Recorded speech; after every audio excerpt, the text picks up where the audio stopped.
বিসমিল্লাহির রহমানির রহিম। প্রিয় শিক্ষার্থী এবং ভিউয়ার্স, সবাইকে আসসালামু আলাইকুম। আজকে আমি পরিসংখ্যানের প্রথম অংশ নিয়ে আলোচনা করব। আমি চেষ্টা করব পরিসংখ্যানের প্রথম থেকে শেষ পর্যন্ত বিস্তারিত আলোচনা করার। সেই ধারাবাহিকতায় আজকে হবে পরিসংখ্যানের প্রথম ক্লাস। আমার যে সকল শিক্ষার্থীরা ষষ্ঠ শ্রেণীতে এবং সপ্তম শ্রেণীতে অধ্যয়নরত আছে সে সকল শিক্ষার্থীরা যদি আজকের ক্লাসটুকু মনোযোগ সহকারে দেখি এবং আমরা চেষ্টা করি, তাহলে পরিসংখ্যানের যে যাবতীয় সমস্যাগুলো আমরা সমাধান করতে পারবো। এছাড়া আমার যে সকল ভাই বোনেরা চাকরি পরীক্ষার জন্য প্রস্তুতি নিতেছেন, তাদের জন্য আজকের ক্লাসটি ভেরি ভেরি ইম্পর্টেন্ট। আমি হোয়াইট বোর্ডে এখানে কতগুলো উপাত্ত লিখে রেখেছি এবং এখানে আমি প্রায় 6টি প্রশ্ন লিখে রেখেছি। আজকের প্রশ্নগুলো হচ্ছে ষষ্ঠ এবং সপ্তম শ্রেণীর জন্য, আমি পূর্বেই বলেছি। কিন্তু আমরা যদি এই প্রশ্নগুলো যদি খুব ভালো ধারণা না থাকে, তাহলে কিন্তু অষ্টম শ্রেণীর জন্য কিন্তু আমাদের প্রবলেম হতে পারে। কারণ এই পরিসংখ্যান বিষয়টা কিন্তু আমাদের ষষ্ঠ থেকে দশম শ্রেণী পর্যন্তই কিন্তু আমাদের সিলেবাসের অন্তর্ভুক্ত, এবং বর্তমান কারিকুলামে বা বর্তমান গণিতের মান বন্টনে এই পরিসংখ্যান ভেরি ভেরি ইম্পর্টেন্ট। কারণ পরিসংখ্যান থেকে আমরা 2টি প্রশ্নের আনসার করতে পারবো, উত্তর দিতে পারবো। পূর্বের যে মান বন্টন ছিল সেখানে কিন্তু আমরা সর্বোচ্চ একটা দিতে পারছি, আমরা কিন্তু 2টা দেওয়ার মতন আমাদের সুযোগ ছিল না। কিন্তু এখন বর্তমান মান বন্টনে আমরা 2টি আনসার করতে পারবো। তাহলে পরিসংখ্যান থেকে যদি আমরা 2টি আনসার করতে পারি সৃজনশীল প্রশ্ন, এবং আমরা যদি এখান থেকে আরও 2টি নরভিত্তিক সংক্ষিপ্ত প্রশ্ন থাকবে, তাহলে কিন্তু এই একটা অধ্যায় থেকে কিন্তু আমরা প্রায় 24 থেকে 25 মার্ক কিন্তু পেয়ে যাচ্ছি আমরা, যেটা আমাদের গণিতের পাশ করার জন্য অনেকটাই সহায়ক। তাই সকল স্টুডেন্টের প্রতি আমার অনুরোধ রইল, অন্ততপক্ষে এই একটা অধ্যায় আমরা খুব ভালোভাবে বোঝার চেষ্টা করি, জানার চেষ্টা করি এবং আগ্রহ তৈরি করি। আজকে আমি তাহলে ক্লাসটি আলোচনা শুরু করলাম। এখানে পরিসংখ্যানে আমরা সংখ্যাকে উপাত্ত বলি। আমাদের যে প্রশ্নগুলো থাকবে এখানে উপাত্ত লেখা থাকবে। তাই প্রিয় শিক্ষার্থীরা, যারা ষষ্ঠ এবং সপ্তম শ্রেণীর শিক্ষার্থী যারা আছো, তাদেরকে আমি বলি, যদি উপাত্ত কথাটা তোমরা পাও তাহলে বুঝে নিবা এটা হচ্ছে একটা সংখ্যা। মানে তোমার যে সংখ্যাগুলো দেওয়া আছে এই সংখ্যাগুলোকে তারা উপাত্ত বলতেছে। তাহলে প্রথম যে প্রশ্নটা, এখানে আমি অনেকগুলো উপাত্ত নিয়েছি, তোমাদের কিভাবে কতগুলো উপাত্ত দেওয়া থাকবে উদ্দীপক আকারে বা প্রশ্ন আকারে, তারপরে এই উপাত্তর উপর ডিপেন্ড করে তোমাকে বিভিন্ন প্রশ্ন করবে। এখানে এই 6টি প্রশ্ন করতে পারে তোমাদেরকে। ক্লাস 6-এর জন্য এই 6টি প্রশ্নই যথেষ্ট, এর বাইরে কোনো প্রশ্ন করবে না। আর ক্লাস 7-এর জন্য আমাদের আরেকটি প্রশ্ন যুক্ত হবে, তা হচ্ছে আয়তলেখা অঙ্কন করা। তা আমি ক্লাসের 7-এর যে আয়তলেখা অঙ্কন যেটা আছে, আমি পরবর্তী ভিডিওতে আমি এটা নিয়ে আলোচনা করব। তাহলে আমাদের প্রথম প্রশ্নটি কি এখানে দেওয়া আছে? প্রথম প্রশ্নটি বলছে উপাত্তগুলো কি বিন্যস্ত? আমাদের একটা প্রশ্ন করছে। এই প্রশ্নটি 2 নম্বরের জন্য থাকতে পারে। এখন বিন্যস্ত বিষয়টা কি? বিন্যস্ত মানে হচ্ছে সাজানো। বিন্যস্ত কথার আরেকটি বাংলা অর্থ হচ্ছে সাজানো। আমাদেরকে প্রশ্ন করছে আমাদের যে উপাত্তগুলো দেওয়া আছে এই উপাত্তগুলো বিন্যস্ত কিনা বা সাজানো কিনা। কিন্তু আমরা কিন্তু দেখতে পাচ্ছি এটা কিন্তু সাজানো না। সাজানো মানে কি? একটা সংখ্যার পরে আরেকটা সংখ্যা। এখন আমরা যদি দেখতে পাই এখানে কি লেখা আছে 15, তারপরে 10, তারপরে 18। তাহলে এই যে দেখো, একটা 15 পরে একটা ছোট সংখ্যা, তারপর আবার একটি বড় সংখ্যা, তারপর বড় সংখ্যা, আবার ছোট সংখ্যা। এইভাবে কিন্তু তারা নির্দিষ্ট কোনো নিয়ম মানে নাই, মানে তারা সাজানো না। তাহলে আমরা উত্তর দেব কি? বিন্যস্ত নয়। তারপর আমাদেরকে খ নম্বর প্রশ্ন বলছে উপাত্তগুলোকে বিন্যস্ত করো, মানে সাজানোর জন্য বলছে। এই উপাত্তগুলোকে বিন্যস্ত করার 2টি উপায় আছে, একটি হচ্ছে ঊর্ধ্বক্রম আর একটা হচ্ছে অধক্রম। তাহলে আমরা লিখতে পারি বিন্যস্ত কত প্রকার? 2 প্রকার। বিন্যস্ত দুই প্রকার। এক হচ্ছে কি ঊর্ধ্বক্রম, আর আরেকটা হচ্ছে কি অধক্রম। এই হচ্ছে আমাদের বিন্যস্তের দুইটা বিষয়। ঊর্ধ্বক্রম মানে কি? ঊর্ধ্ব মানে উপরে। অনেকে আমরা এখানে ভুল করি। অধিকাংশ শিক্ষার্থীরা আমি দেখলাম এই ঊর্ধ্বক্রম এবং অধক্রমে একটু পেস লাগিয়ে দেয় আমরা। ঊর্ধ্বক্রম অনেকে ভাবে উপরে, যেহেতু তাহলে উপর থেকে নিচে হবে না, এখানে দিকের কথা চিন্তা করে নামকরণ করা হয়েছে। ঊর্ধ্বের দিকটা হবে উপরের দিকে, তাহলে উপরের দিকে যদি দিক হয় তাহলে উপর দিকে কিন্তু উঠতেছে, তাহলে উপর দিকে ওঠার জন্য আমাকে কিন্তু নিচ থেকে উপরে ওঠা লাগে নাকি? তাহলে নিচ থেকে উপরে মানে ছোট থেকে বড়। তাহলে আমরা এটা মনে রাখতে পারি, ছোট থেকে বড়। এ হচ্ছে ঊর্ধ্বক্রম। আর অধক্রম হচ্ছে উল্টোটা, মানে বড় থেকে ছোট। এ হচ্ছে আমাদের অধক্রম। বুঝতে পেরেছি? তাহলে আমরা যখনই আমাদেরকে বলবে যে উপাত্তগুলোকে বিন্যস্ত করো, তাহলে আমরা যে কোনো একটা প্রয়োগ করলে হবে। আমরা ঊর্ধ্বক্রম আমরা সাজাতে পারি, আমরা অধক্রমে সাজাতে পারি।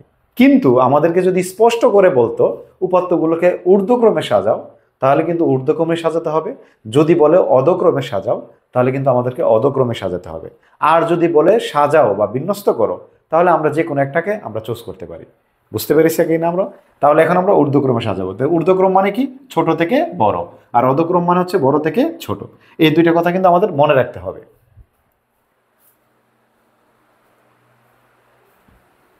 তো আমরা এখন উপাত্তগুলোকে ঊর্ধ্বক্রমে সাজাবো। আমরা লিখবো উপাত্তগুলোকে বা উপাত্ত সমূহকে ঊর্ধ্বক্রমে সাজিয়ে পাই।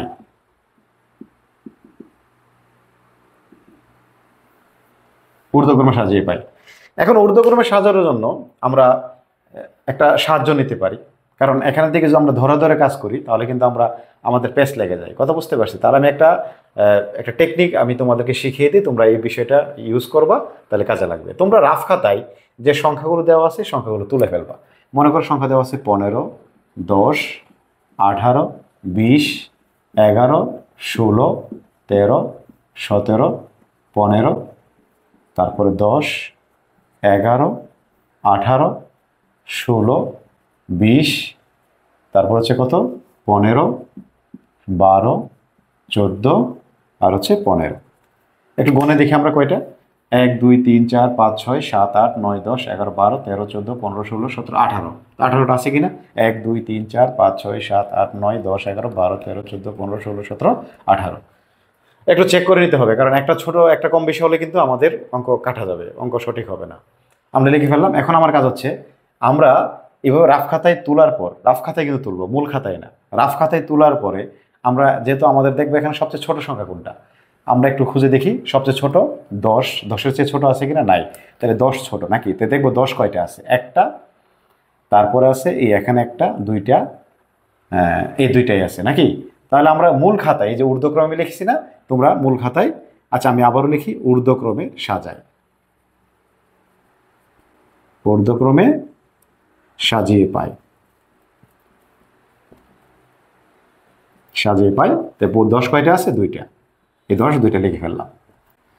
লেখার পরে কিন্তু আমি গোল্লা দিয়ে দেবো, ঠিক আছে? অথবা আমরা ক্রস দিয়ে দিতে পারি, মানে আমাদের লেখা শেষ। তাহলে আর ভুল হবে না, সময় লাগলেও সঠিক হবে। তারপরে 10-এর পরে 11 দেখি তো 11 আছে কিনা? হ্যাঁ 11 আছে। তো 11 এখানে একটা, তারপর আর আছে কিনা? এখানে একটা, দুইটা। তাহলে আমরা দিতে পারি 11, 11, দুইটা। ঠিক আছে? তারপরে 11 লেখা কমপ্লিট। এখন দেখবো 12 আছে কিনা? 18, 17, এই যে 12 এখানে আছে, 12 12 একটাই আছে, তা আমরা এক লিখতে পারি 12। তো 12 লেখাও শেষ, ক্রস দিতে পারি। তারপর দেখবো 13 আছে কিনা? এই যে 13 এখানে একটা আছে, একটা আর নাই না, তাহলে 13। 13। তারপর দেখবো 14 আছে কিনা? 15, 18, 17, 15, 18, 16, 15, এই যে 14 একটা। তাহলে আমরা 14 একটা আছে, একটা লিখে দিলাম 14। হ্যাঁ, তারপরে 15, তাহলে 15 এখানে একটা, এই যে 15 এখানে একটা, আর 15 এখানে একটা, 15 এখানে একটা। কয়টা? 1, 2, 3, 4। তাহলে 4টা লিখে ফেলি, 1, 2, 3, 4। তো 15 কমপ্লিট। লিখে ফেললাম, আমরা ক্লোজ দিয়ে দিলাম। 15 পরে কত? 16। এখন আমরা দেখতেই পাচ্ছি অল্প কয়েকটা সংখ্যা বাকি আছে, 16 16 দুইটা, তাহলে 16 এবং 16 দুইটা, তাহলে 16গুলোকে আমরা ক্লোজ দিয়ে দিই। হ্যাঁ, তারপর আছে 17, হ্যাঁ 17 একটা আছে, 17। তারপরে কে আছে? 18। 18 কয়টা আছে? দুইটা, এই যে দুইটা, 18 18। তারপর আছে কি? 20 দুইটা, এই 20 20 এবং 20। এখন আমাকে অনেকে প্রশ্ন করতে পারেন, স্যার আমাদের তো প্রশ্ন দেওয়া আছে। একটা কথা মনে রাখতে হবে, আমাদের একটা উদ্দীপক কিন্তু শুধু একটা প্রশ্নের জন্য না, একটা উদ্দীপক তৈরি করা হয় 3টি প্রশ্নের জন্য। তা আমরা যদি এইভাবে যদি আমাদের মূল প্রশ্নের সংখ্যাগুলোকে বা উপাত্তগুলোকে যদি ক্রস দিয়ে দিই বা দাগ দিয়ে দিই, তাহলে কিন্তু এগুলো কিন্তু পরবর্তী প্রশ্নগুলো করার ক্ষেত্রে কিন্তু জামালা হয়ে যাবে আমাদের। তাই কখনোই প্রশ্নে অথবা বইয়ে আমরা এভাবে দাগাবো না, আমরা রাফ খাতায় বা অন্য কোনো পেজে এভাবে তুলে তারপর দাগাবো। বুঝতে পেরেছি? তাহলে আমাদের কোনো প্রবলেম নাই, আমাদের প্রশ্নটা ঠিক থাকবে। তাহলে এভাবে দেখো আমি ঊর্ধ্বক্রমে সাজিয়ে ফেললাম। জিনিসটা কিন্তু খুবই সহজ। আমি বিশ্বাস করি আমার ষষ্ঠ এবং সপ্তম শ্রেণীর শিক্ষার্থীরা খুব সহজেই ঊর্ধ্বক্রমে সাজাতে পারবে, এমনকি ক্লাস 5-এ যারা পড়ে তারাও সাজাতে পারবে। তাহলে আমরা এটাকে বলি ঊর্ধ্বক্রম, ছোট থেকে বড়। এই যে ছোট থেকে বড় পর্যন্ত সাজালাম। এখন যদি আমাকে বলা হয়তো অধক্রমে সাজাও, তো অধক্রমে কিন্তু শুধু শুধু কি উল্টা, মানে বড় থেকে ছোট। তাহলে আমরা এখানে লিখতে পারি এই যে অধক্রমে। আমি এখানে একটু দেখাই দিই, অধক্রমে সাজিয়ে পাই। এখন শুধু আমি উল্টা লিখে দেবো, ঠিক আছে কিনা? এই যে দেখো, আমি লিখতে পারি 20 দুইটা, 18 আছে দুইটা, তারপরে 17 একটা, 16 দুইটা, 15 চারটা, তারপর হচ্ছে 14 একটা, 13 একটা, 12 একটা, 11 দুইটা, 10 দুইটা, 10 দুইটা। এই যে অধক্রম হয়ে গেল। তাহলে আমরা যে কোনো একটা যদি লিখতে পারি, অন্যটা লেখা আমার জন্য কোনো বিষয় না, আমি অল্প সময় লিখতে পারবো। তাহলে আমার কিন্তু খ নাম্বারটা হয়ে গেল উপাত্তগুলোকে বিন্যস্ত করা। তারা বলছে বিন্যস্ত করার জন্য, আমরা বিন্যস্ত করে ফেললাম। আশা রাখি আমার প্রিয় শিক্ষার্থীরা তোমরা বুঝতে পেরেছো। এখন দেখো তৃতীয় প্রশ্ন, দেখো বলছে উপাত্তগুলো গড় নির্ণয় করো। গড়, তা আমরা ক্লাস 4 বা 5-এ কিন্তু গড়ের অঙ্ক করে এসেছি, ঠিক আছে? গড় মানে আমরা জানি যতগুলো কথা বলবে সবগুলোকে যোগ করা, এবং যতটি বলছে, যতজনের কথা বলছে ততজনকে কি করা? তত দিয়ে ভাগ করা।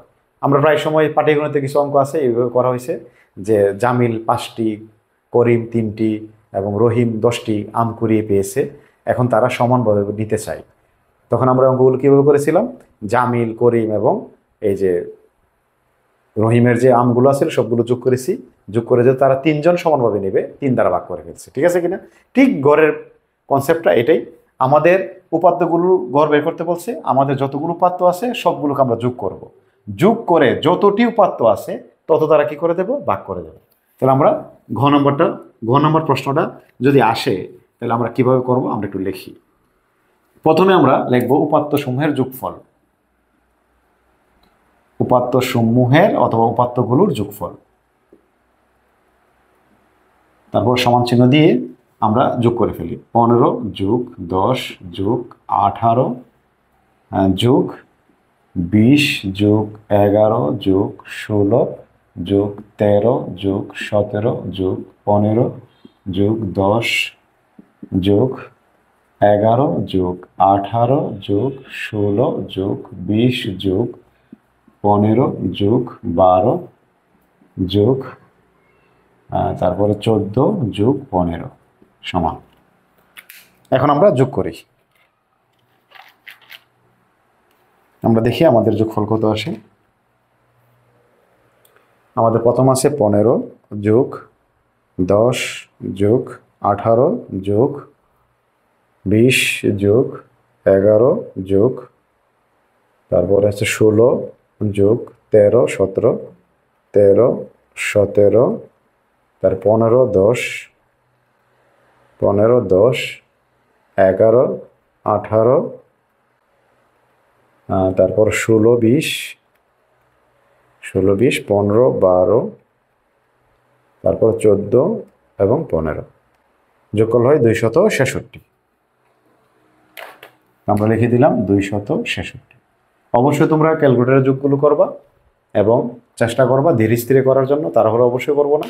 কারণ যদি একটা বেশি লিখি বা কম লিখি আর এখানে যদি যোগফলটা ভুল হয় তাহলে কিন্তু টোটাল অঙ্কটা আমার ভুল হয়ে যাবে, তখন কিন্তু নাম্বারটা কাটা যাবে। ঠিক আছে, তাই আমরা ধীরে স্থিরে সাবধানতার সহিত এবং ক্যালকুলেটারে করবো, মুখে কিন্তু কখনোই করবো না।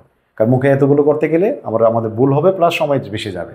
তা আমরা যোগফল 266 পেয়ে গেলাম। যেহেতু গড় বের করতে বলছে, তাই আমরা এখন গড়ের সূত্র লিখবো। গড়, আমরা গড় সমান, আমরা এই সূত্রটা একটু মনে রাখবো। ঠিক আছে, মুস্ত করে ফেলবো। উপরে লিখবো আমরা উপাত্ত সমূহের যোগফল, আর নিচে লিখবো উপাত্ত সংখ্যা।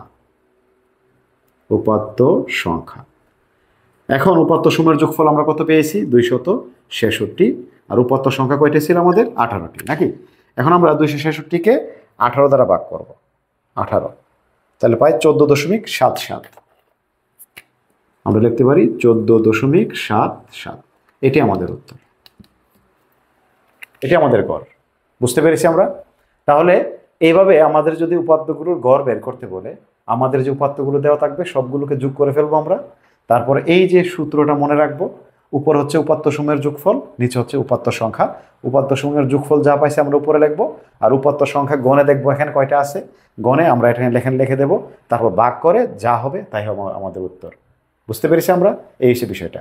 দশমিক যদি অনেকগুলো থাকে, তোমরা দশমিকের পরে 2টা সংখ্যা অথবা 3টার গড় লিখবা। মনে থাকবে তো? 2টা অথবা 3টা, এর বেশি লেখার কোনো প্রয়োজন নাই। আর একটা লিখবো না, আমরা 2টা এবং 3টা লেখাই সবচেয়ে ভালো বা আদর্শ। তাহলে এই হচ্ছে আমাদের উপাত্তগুলোর গড় বের করার একটা কৌশল। তারপরে বলছে উপাত্তগুলো মদ্যক নির্ণয় করো। এই উপাত্তগুলোকে এখন উপাত্তগুলোর মদ্যক নির্ণয় করতে হবে। এখন উপাত্তগুলোর মদ্যক যদি নির্ণয় করতে হয়, তাহলে মদ্যক নির্ণয় করার একটা কৌশল আছে, একটা নিয়ম আছে। তাই আমাদের এই নিয়মটা মনে রাখতে হবে। মদ্যক কিভাবে বের করতে হয়, আমি প্রথমে এখানে উপরে একটু টাইটেলটা লিখে দিই, মদ্যক। ঠিক আছে, আমরা মদ্যক বের করবো উপাত্ত সমূহের। এবং আমাদের ষষ্ঠ শ্রেণীর অনেক শিক্ষার্থীরা কিন্তু এটাকে ভয় পায়, এবং সপ্তম শ্রেণীর শিক্ষার্থীরাও এই অংশটাকে ভয় পায় না। ভয় পাওয়ার কিছুই নাই, খুবই সহজ একটা বিষয়। আমরা প্রথমে যে কাজ করব, মদ্যক বের করার জন্য উপাত্তগুলোকে ঊর্ধ্বক্রমে অথবা অধক্রমে যে কোনো একভাবে সাজাতে হবে। বুঝতে পেরেছি? ঊর্ধ্বক্রমে অথবা অধক্রমে যে কোনো একভাবে সাজাবো আমরা। তাহলে আমরা লিখবো, প্রথমে লিখবো উপাত্ত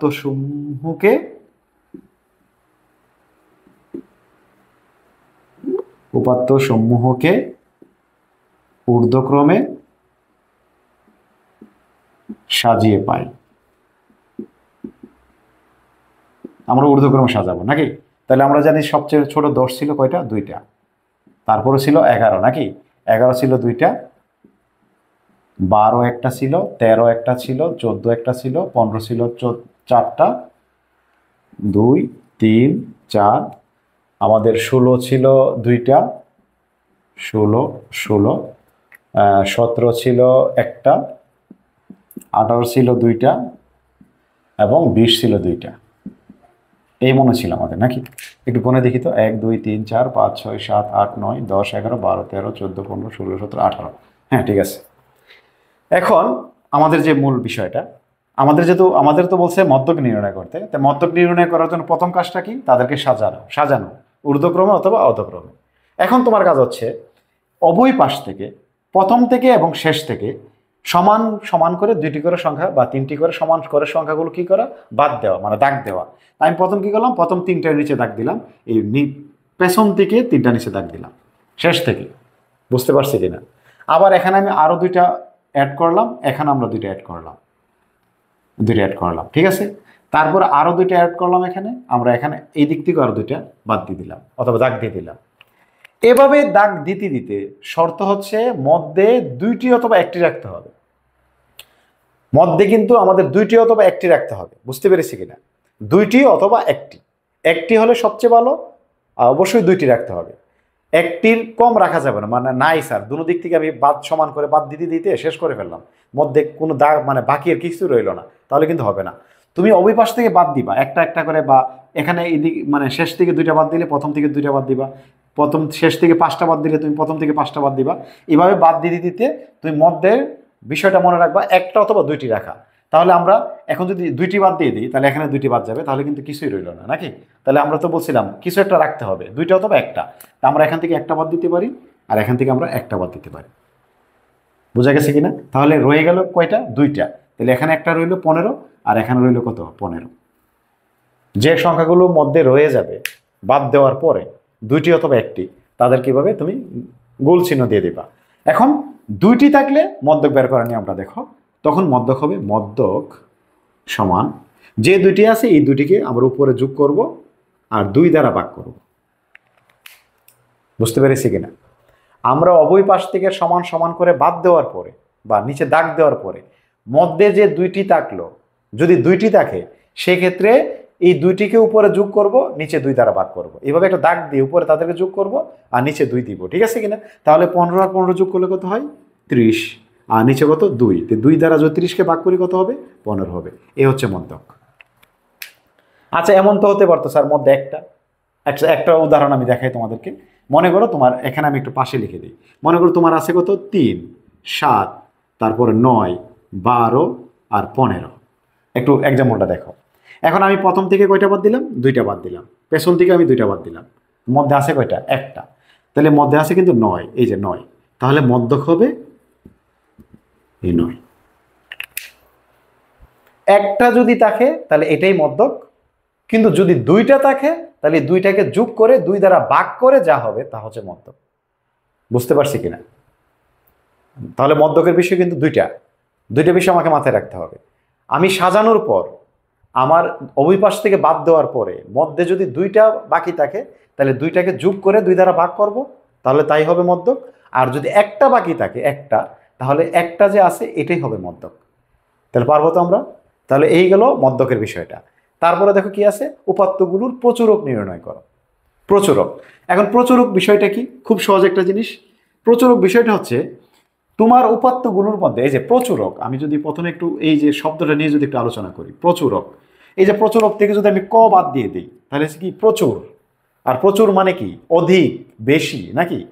তাহলে এই প্রচুরক মানে হচ্ছে উপাত্তগুলোর মধ্যে কোনটি সবচেয়ে বেশি আছে বা কোনগুলো সবচেয়ে বেশি সংখ্যক আছে। যারা বেশি সংখ্যক তাদেরকে বলা হয় প্রচুরক। তাহলে আমরা একটু খেয়াল করে দেখলে 15টা কয়বার আছে? 4বার আছে। 15-র চেয়ে বেশি কেউ আছে? নাই, সমানও নাই। তাহলে আমরা কি লিখবো? আমরা একটু কথা লিখতে হবে যে এখানে এই যে প্রচুরকের জন্য কিন্তু আমাদের সাজাতে হবে না, আমরা শুধু খেয়াল করে দেখবো কে বেশি আছে। তারপর লিখবো এখানে 15 উপাত্তটি সর্বাধিক 4 বার আছে অথবা বিদ্যমান। ঠিক আছে? সুতরাং প্রচুরক সমান সমান 15। তাহলে প্রচুরক বিষয়টা হচ্ছে যে উপাত্তটা সবচেয়ে বেশি বার থাকবে ওইটা হচ্ছে প্রচুরক। শুধু আমরা এই বাংলা কথাটা লিখে দেব, এখানে শুধু সংখ্যাটা পরিবর্তন হবে, যতবার এই সংখ্যাটি পরিবর্তন হবে আর বাকি কথাটি কিন্তু একই রকম থাকবে। যে যদি এখানে 10 যদি থাকতো 10 বার, আমরা আর 5 বার, তাহলে একটা 10 উপাত্তটি সর্বাধিক 5 বার আছে, সুতরাং প্রচুরক কত হবে? 10। এখন আরেকটা বিষয়, এখন আমাকে এভাবে দিল যে 8, 3, 5, 8, 3, 9, 10, 8, 7, 3। মনে করে এই আমাদের একটু কতগুলো উপাত্ত দেওয়া আছে। এখন আমাকে বলল যে এখানে প্রচুরক কোনটা। ঠিক আছে? এখন আমরা একটু খেয়াল করে দেখি। এই যে 8 একবার আছে, 2 বার আছে, 3 বার আছে। ঠিক আছে? আবার দেখো 3, এই যে একবার আছে, 2 বার আছে, 3 বার আছে, আর বাকিগুলো একবার করে আছে। তাহলে 8ও আছে 3 বার, 3ও আছে কতবার? 3 বার। তাহলে স্যার প্রচুরকটা কি হবে? অনেকে একটু ভাবতেছে এখন মনে জটিল হয়ে গেছে। না, আগের কথাই থাকবে, যেগুলো বেশি সংখ্যক থাকবে তারাই প্রচুরক। তাহলে যেহেতু 8 এবং 3 তারা সর্বাধিক 3 বার করে আছে, তাহলে প্রচুরক হবে 8 ও 3, দুইটাই হবে প্রচুরক। বুঝতে পারছি কিনা? কিন্তু যদি এমন থাকতো যে 2, 3, 7, 2, 5, 3, 7, তারপর হচ্ছে 5, মনে করো এভাবে আমাদের কতগুলো উপাত্ত দেওয়া আছে। এখন আমাকে বলছে যে এখানে প্রচুরক কোনটি। তাহলে আমরা একটু দেখি কে বেশি বার আছে। 2 আছে কয়টি? 2টি, এই যে 1টি, 2টি। 3 আছে কয়টি? 1টি, 2টি। 2 আছে কয়টি? 2 তো লিখলামই। 7 আছে কয়টি? 1টি, 2টি, 2টি। 5 আছে কয়টি? 2টি। তাহলে 2ও আছে 2টি করে, 3ও আছে 2টি করে, 5ও আছে 2টি করে, 7ও আছে 2টি করে। এখন স্যার প্রচুরক কে হবে? যেহেতু সবগুলোই সমান সংখ্যকভাবে আছে তাহলে এখানে কোনো প্রচুরক নেই, কারণ কেউ তো বেশি নেই, প্রচুরক মানে বেশি। তাহলে এখানে আগেরটাই দেখো 8 এবং 3 বেশি বেশি ছিল কার তুলনায়? এই যে 5-এর তুলনায়, 9-এর তুলনায়, 10-এর তুলনায়, 7-এর তুলনায় 8 এবং 3 বেশি ছিল, তাই আমরা বলতে পারছিলাম 8 এবং 3 হচ্ছে প্রচুরক। কিন্তু এখানে এই উপাত্তগুলোর মধ্যে দেখো কেউ কিন্তু বেশি সংখ্যক নাই, সবাই সমান সংখ্যক। তাহলে আমাদের তো বলছে প্রচুরক বের করার জন্য, মানে কে প্রচুর সংখ্যক আছে বা বেশি সংখ্যক আছে। যেহেতু সবাই সমান আছে তাহলে এখানে কে নাই? প্রচুরক নেই, মানে প্রচুর সংখ্যক কিছু নেই। তাহলে আমাদের সব যদি সমান সংখ্যক থাকে তাহলে আমরা কি লিখবো? প্রচুরক নেই। মনে থাকবে তো? এই সে মূল বিষয়টা আমাদের। তারপরে দেখো আমাদের 6 নাম্বারটা বলছে উপাত্তগুলো রেখাচিত্র অঙ্কন করো। উপাত্তগুলোর রেখাচিত্র, এই বিষয়টার জন্য আমাদের গ্রাফ পেপার লাগবে। তোমাদের অবশ্যই গ্রাফ পেপার থাকবে। আমার যেহেতু গ্রাফ পেপারটা নাই তাই আমি তোমাদেরকে একটু চিত্র মানে একে আমি দেখাচ্ছি। আচ্ছা আমি একটু লিখি, এগুলো একটু প্রয়োজন আছে। এই রেখাচিত্রের জন্য তোমরা প্রথমেই তাদেরকে সাজিয়ে লিখবা, ঠিক আছে? একটু সাজিয়ে লিখে দিবা, এটা লিখে সুবিধা হয়। না সাজালেও কিন্তু হয়, না সাজিয়ে লিখলেও হবে, রেখাচিত্র অঙ্কন করা যাবে, কিন্তু সাজালে ভালো হয়। কেন ভালো হয় আমি একটু তোমাকে বলতেছি। তোমরা প্রথমে একটু সাজিয়ে লিখে দিবা, লেখার পরে তুমি দেখো এখানে তোমার সংখ্যা কয়টা আছে, আসলে মূল সংখ্যা কয়টা আছে। অনেকে বলে স্যার এখানে 18টি আছে, না আমি ওইটা বলতেছি না, মানে একইগুলোকে একটা ধরে কয়টা সংখ্যা আছে। তাই 10 আছে 2টা, তাহলে আমাকে একটা একটা হিসাব করবো নাকি? তাহলে 1 2 3 4 5 এই 6 7 8 9 10। বুঝতে পেরেছি? আমাদের যে উপাত্তগুলো আছে যারা একের অধিক সংখ্যক আছে তাদেরকে একটি ধরবো, এইভাবে দেখবো কয়টি আছে। তাহলে এইভাবে দেখলাম আমরা কয়টি আছে? 10টি আছে। এই যে এই 10 দুইটা মিলিয়ে একটা, 11 দুইটা মিলিয়ে একটা, 12 একাই আছে একটা, 13 একা আছে একটা, 14 একা আছে একটা, 15 চারটা মিলিয়ে একটা, 16 দুইটা মিলিয়ে একটা, 17 একাই একটা, 18 দুইটা মিলিয়ে একটা, 20 দুইটা মিলিয়ে একটা। এইভাবে ধরলে কয়টা হয়? 10টা হয়। বুঝতে পেরেছি? তাহলে আমরা এই 10টা সংখ্যা আমাদেরকে লিখতে হবে। কোন দিকে লিখতে হবে? আমাদের যে গ্রাফ পেপারটা থাকবে এই গ্রাফ পেপারের বাম পাশে খাড়া করে একটা দাগ দেব আর নিচে একটা দাগ দেব। এভাবে আমাদের যে গ্রাফ পেপার, আমরা যে লাইব্রেরি থেকে গ্রাফ পেপারটা কিনে আনবো, গ্রাফ পেপারের বাম পাশে বাম দিকে হাতের বাম দিকে একটা হারা দাগ দেব আর নিচের দিকে এভাবে একটা দাগ দেব পেন্সিল দ্বারা। বুঝতে পেরেছি? দাগ দেওয়ার পরে আমরা প্রথম 5টি বা 10টি ঘর আমরা এইভাবে ভাঙ্গা চিহ্ন দেব। প্রথম 5টি বা 10টি ঘর, যে ছোট ছোট যে ঘরগুলো আছে তোমরা ঘরগুলো গনে এভাবে ভাঙ্গা চিহ্ন দিবা, দিয়ে যেখানে চিহ্ন ভাঙ্গা চিহ্ন শেষ সেখানে তোমরা এভাবে একটা দাগ দিবা, ঠিক আছে? এখন তোমরা কি করবে? প্রথম সংখ্যাটি কত? 10। ওই যে সাজিয়ে লেখার এটা একটা প্লাস পয়েন্ট, আমি বুঝতে পারবো যে প্রথম সংখ্যাটা কত। যদি সাজিয়ে না লেখো তাহলে তুমি কিন্তু উল্টাপাল্টা লিখে দিতে পারো, এখানে 15 লিখতে পারো, তাহলে কিন্তু ভুল হবে। আমাকে শুরুর সংখ্যাটা এখানে লিখতে হবে, তো শুরুতে কি আছে? 10, তাহলে আমি এখানে 10 লিখবো। বুঝতে পেরেছি? তারপরে কত আছে? 11। তা আমি পরের 5 ঘর পরে আমি এখানে একটা দাগ দিয়ে এখানে লিখবো 11। এরপরের 5 ঘর পরে আমি লিখবো কত? 12। এরপরের 5 ঘর পরে আমি লিখবো 13। তারপরে 5 ঘর পরে লিখবো 14, তারপরে লিখবো 15, তারপরে লিখবো 16, তারপরে 18, তারপরে কত? 20। এইভাবে লিখে দেবো আমরা, ঠিক আছে? আচ্ছা আমি একটু ছোট করে লিখি, তো তোমরা বুঝতে সুবিধা হবে, আলোচনাটা কাজে লাগবে। মনে করো আমি একটু ছোট করে দিচ্ছি, ঠিক আছে? বোঝার সুবিধার জন্য তোমরা একটু গ্যাপ নিয়ে লিখবা। তাহলে প্রথম 10, তারপর 11, তারপর 12, 13, 14, 15, 16, 18 আর 17, তারপর 18 আর হচ্ছে 20। এই আমরা লিখে ফেললাম, আর বাকি যে দাগ আছে দাগ খালি থাক, কোনো প্রবলেম নেই। তাহলে দেখো আমাদের একই সংখ্যা অনেকগুলোকে একটা বানিয়ে বানিয়ে আমরা যতগুলো সংখ্যা আছে সবগুলো সংখ্যা এই যে নিচের দাগের উপর লিখে ফেললাম, দাগ দিয়ে দিয়ে 3 ঘর 4 ঘর 5 ঘর। এখন তোমাদের ব্যাপার, তোমরা 2 ঘর গ্যাপ দিয়ে লিখতে পারো, 5 ঘর গ্যাপ দিয়ে লিখতে পারো, 4 ঘর গ্যাপ দিয়ে লিখতে পারো। বুঝতে পেরেছি? আমরা এভাবে ঘরগুলো গ্যাপ দিয়ে দিয়ে আমরা এভাবে লিখে ফেললাম, ঠিক আছে কিনা? এখন আমাদের কাজ কি? 10 আছে কয়টা? 2টা। তাহলে আমরা আমরা 2 ঘর উপর উঠবো। এখন যেহেতু ঘরগুলো ছোট হয়ে যায়, তোমরা ওই 5 ঘরের জন্য দেখো যে একটা কালো দাগের পর একটা নীল দাগ, একটা নীল দাগের পর একটা কালো দাগ, এভাবে তোমার দাগ দেওয়া আছে। তোমরা একটু খেয়াল করবে, এইভাবে তোমাদের গ্রাফ পেপারে এভাবে কতগুলো দাগ দেওয়া থাকবে। এই যে একটা নীল দাগ, এরপরে আরেকটা আছে কি? কালো দাগ, 5 ঘর পর পর। আবার আছে আরেকটা কি দাগ? নীল দাগ। তারপর আছে আরেকটা কালো দাগ আর লাল দাগ। এই তোমাদের গ্রাফ পেপারটা এমন হবে, ঠিক আছে? একটু ভালোভাবে খেয়াল করবা, তোমাদের গ্রাফ পেপারটা এমন, একটা নীল দাগের পর একটা লাল দাগ, তারপর আর একটা নীল দাগ আর একটা লাল দাগ, অথবা একটা লাল দাগের পর একটা গাঢ় দাগ, একটা গাঢ় কালো একটা মোটা দাগ থাকবে, ঠিক আছে? তাহলে তুমি কি করবা, তোমার এই দাগের উপর যদি নীল লাল থাকে, লাল থাকতে পারে, আমার নীল আছে তোমার লাল থাকতে পারে, এটা কোনো বিষয় না। তাহলে তুমি প্রথম দাগটাকে 1 মনে করবা, পরেরটাকে 2, তারপরেরটাকে 3, তারপরেরটাকে কত 4। বুঝতে পেরেছি আমরা? এভাবে তুমি একটু গণা ধরবা। তাহলে 10 আছে কয়টা? 2টা। তাহলে তুমি কয় দাগ উপরে উঠবা? 2 দাগ, 1 দাগ 2 দাগ। তাহলে এই 10-এর বরাবর এই ঘর বরাবর কি দেবে? একটা ফুটা দেবে। দেখো 10-এর বরাবর, এই 10-এর বরাবর এই 2 দাগ উঠে একটা ফুটা দেবা, মনে থাকবে? তারপরে দেখো 11 আছে কয়টা? 2টা। তাহলে ঠিক 11 আমরা কি দেবো? এই যে 11 বরাবর আমরা একটা ফুটা দেবো। তারপরে 12 আছে একটা, 13 একটা, 14 একটা। 12 একটা, তাহলে উপরে 1 দাগ, 13 1 দাগ, 14 কয় দাগ? 1 দাগ। বুঝতে পেরেছে কিনা? তার 15 আছে কতটা? কয়টা? 4টা। তাহলে 4 দাগ উপরে উঠতে হবে, 1 2 3 4। তাহলে 15 বরাবর আমরা এখানে উঠবো। যে সংখ্যাটি যতবার আছে তার বরাবর তুমি তত উপরে ঘর উঠবা, লাল নীল দাগ ঘনে ঘনে উপরে উঠবা। তারপরে 16 আছে 2টা, 17 একটা, 18 2টা। 16 2টা, 17 একটা, 18 2টা, আর 20 হচ্ছে 2টা। এইভাবে তুমি দাগগুলো দিয়ে দিবা। দেখো তো পারবো কিনা? আমরা দাগগুলো দিয়ে দিলাম। এখন আমাদের কাজ কি?